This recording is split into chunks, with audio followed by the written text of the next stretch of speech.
High বন্ধুরা, আজকে কোনো রান্নার ভিডিও না, আজকে আমার ছেলের হাতে ঠাকুর তৈরি করা দেখাবো। প্রথম ওর ঠাকুর তৈরি করছে। এই দেখুন, ওর আঁকার হাতটা খুব সুন্দর। আপনাদের অনেক কিছুই আমি শেয়ার করেছি। আজকে কিন্তু এই জীবনের প্রথমও এইটু ঠাকুর তৈরি করবে। তার জন্য যে সব নিয়ে বসে গেছে, দেখুন কাদামাটি নিয়ে কী যে করবে জানি না। দেখতে থাকুন, আমিও দেখব, আপনারাও দেখুন। এই দেখুন একটা করছে। গণেশ পুজো আসছে সামনে, তার জন্য গণেশ ঠাকুর তৈরি করতে ইচ্ছা হয়েছে, তাই কিন্তু গণেশ ঠাকুর তৈরি করতে। ওর বাবা কিন্তু ঠাকুর তৈরি করতে জানে, ওর বাবার মতো একটু হাত পেয়েছে, তা কোনো দিন করেনি, এই প্রথম কিন্তু ঠাকুরটা তৈরি করছে। তা কেমন হবে জানি না বন্ধুরা। তা আমি আমার ছেলের প্রথম হাতে খড়ি দেখছি, আপনাদের সেটা শেয়ার করছি, যে আপনারাও দেখুন যে আমার ছেলে আস্তে আস্তে কী সুন্দর ঠাকুরটা করছে। এই দেখুন মোটামুটি গড়া কমপ্লিট, দেখতেই পাচ্ছেন। আমি ভাবতে পারিনি যে আমার ছেলে এরকম করে ঠাকুর তৈরি করতে পারবে নিজের হাতে, যে এরকম সুন্দর হবে, যে প্রথম ঠাকুর তৈরি করা ওর হাতে। সত্যি খুব ভালো লাগছে। ও পাপাও আছে সাথে।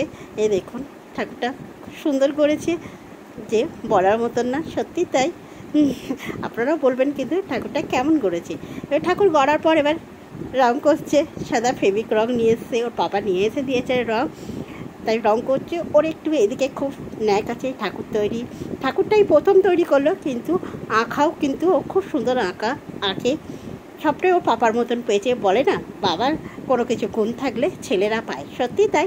ওর পাপার গুণটাই আমার ছেলে পেয়েছে। রং হয়ে গেছে দেখুন, আস্তে আস্তে কিন্তু সাদা রঙের পর এবার কালার রং চাপাচ্ছে, কী কালারের করবে।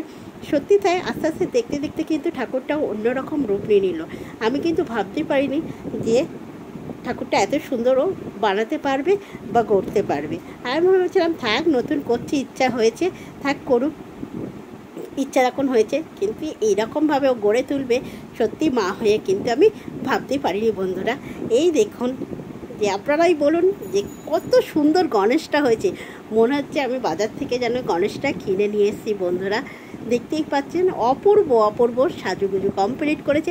এবং যেহেতু গণেশ পুজোর আগে আগে গণেশটাও তৈরি করছে, আর ইঁদুরটা দেখুন সত্যি অসাধারণ হয়েছে।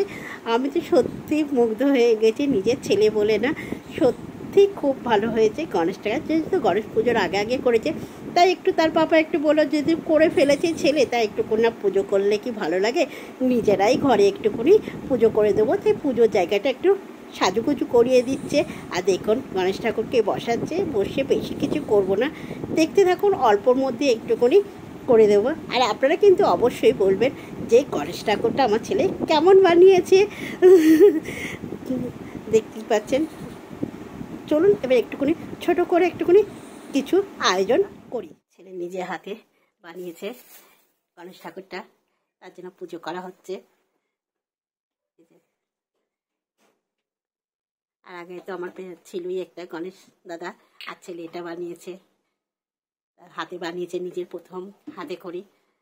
ঠাকুর যখন পুজো নেবেই বলছে, আর গণেশ পুজোর আগে আগেও বানিয়েছে, তার জন্য আর একটা দুব্বর মালা করে দেওয়া হয়েছে। তার জন্য কিন্তু বাড়িতে একটুখানি নিজেরাই একটু ফল মিষ্টি দিয়ে পুজো করা হচ্ছে বন্ধুরা। আপনারা বলবেন গণেশ ঠাকুরটা কেমন হয়েছে আমার ছেলের প্রথম হাতে খড়ি। খুব সুন্দর লাগছে দেখতে, দারুণ সাজিয়েছে কিন্তু। আর আপনাদের দাদাভাই একটুখানি করে দিয়েছে ঠিকঠাক পুজোর জায়গাটা, এখন একটুখানি পুজো দিচ্ছে।